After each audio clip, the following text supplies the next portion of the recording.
في بنوته على الصوره طلبت مني طريقه في تلوين الجبس داخليا وصبه، وازاي بنضف القالب بعد كده. وعلشان طلباتكم اوامر تعالوا اقول لكم السر في دقيقه.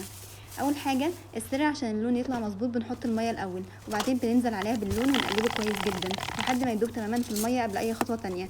بعد كده بنزل بالجبس تدريجيا.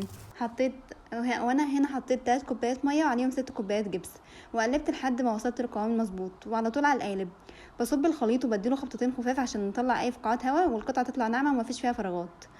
اما بقى تنظيف القالب عشان يفضل عايش معاكي اول ما الجبس ينشف تماما، انا بصراحه اول ما بشيل القطعه من القالب لازم اغسله عشان يفضل معايا، يعني المره الجايه يكون جاهز ومظبوط للقطعه اللي جايه يعني. شايفين الجمال والحلاوه؟ تحفه والله، طلع تحفه قوي. القطعه بجد طلع شكلها تحفه قوي وجامده، والمفاجاه ان سعر الطقم ده ب200 جنيه بس. لو عندكم اي اسئله تانية سيبوها لي في الكومنتات، وما تنسوش اللايك والفولو عشان تشوفوا الافكار الجايه. سلام عليكم.